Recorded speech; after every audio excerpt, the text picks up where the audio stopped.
Hey everybody, this is Chris K, and welcome to another episode of the Productive Parks 5-Minute Podcast, the show for busy people working to change the game in the parks and recreation field. Today we're going to be talking about making the most of conferences and trade shows. Networking at a conference is an excellent opportunity to connect with potential mentors, support systems, and future employers. For many, conversations initiated during the unstructured times are just as important as the educational sessions. Now that many conferences and trade shows are returning as in-person events, it's a great time to brush up on the best practices to make the most of these networking opportunities. This article discusses a few simple things to do before, during, and after a conference or trade show to make the most of this networking opportunity. Before the event, create a game plan.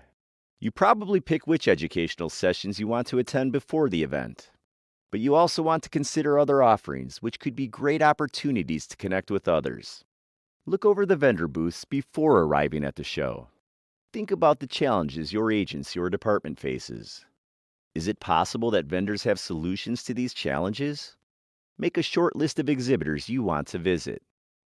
Sure, you don't want to spend all your networking time listening to sales pitches. Most of the vendors, however, have materials to review, or at least a business card with a website that you can check out later.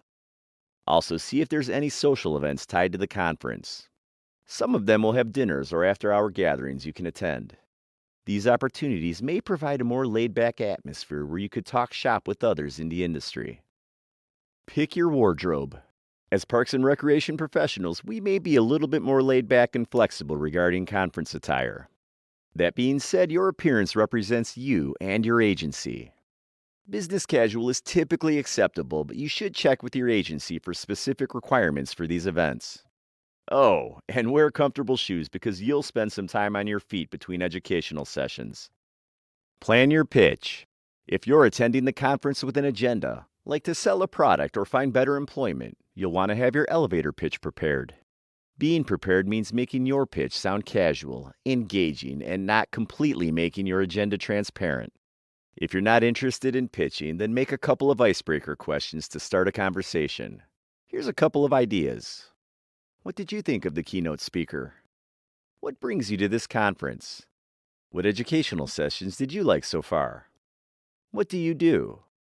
How long have you been working in the parks and recreation field? During the event, ask questions. It may be your first instinct to talk about your agency and its accomplishments. After all, you're probably proud of your hard work, and it doesn't hurt to do a humble brag or two. But you want conversations, not one-sided highlight reels. Ask your colleague questions. Develop a back and forth about a common issue or challenge you're facing. You'll find your back and forth more interesting and valuable when you approach interactions this way. Get your network to introduce you to others. If you already know some attendees from other agencies, great. But don't stay in your comfort zone the entire conference. Instead, ask your colleagues to introduce you to other professionals they know. For example, you may be looking at ways to make your parks more sustainable or adopt a digital maintenance workflow. Your colleague may know an agency that just implemented these types of changes. Ask for an introduction. You can get some quick questions answered, and it establishes a new connection that can provide valuable advice as your agency develops. Keep it short and sweet. Conferences have a lot going on. Have a meaningful conversation, but don't let it dominate all your networking.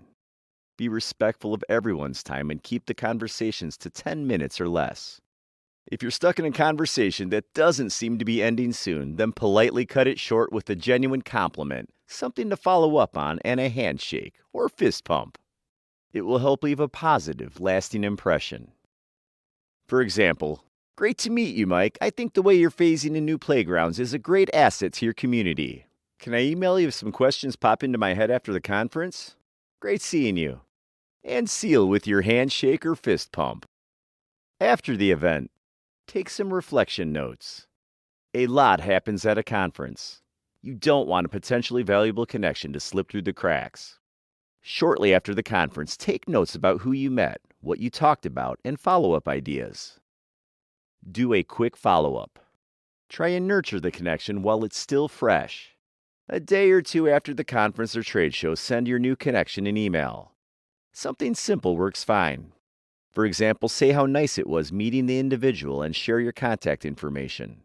Ask a question about what you discussed or a similar topic that came to mind after the interaction. You could also share an article or resource that they would find valuable. Connect socially. Consider following your new connection on social media. Ideally, you want to keep it professional and stay on platforms like LinkedIn. Most people don't need to see their colleagues' dog pictures on Instagram or selfies with their children on Facebook. And most importantly, be yourself. For some, trying to put yourself out there during a conference or trade show could be a little overwhelming. You may be worried about the best way to present yourself. And really, the most important thing is being yourself. Be authentic and genuine. People see through personas.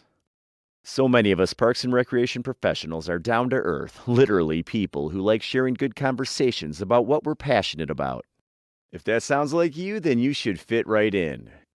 Just relax and be approachable. Smile and make eye contact. The takeaway. For some, networking is easy and natural. Others may feel it the social equivalent to hearing gears grinding on their favorite equipment. Either way, networking provides a valuable opportunity to connect with others experiencing the same challenges, triumphs, and questions as you. By preparing yourself and knowing the best practices during networking events, you never know what opportunities await. Best of luck with your networking. Thanks for joining me for another episode of the Productive Parks Podcast. Remember to tune in each week for more tips on how to make your agency more productive.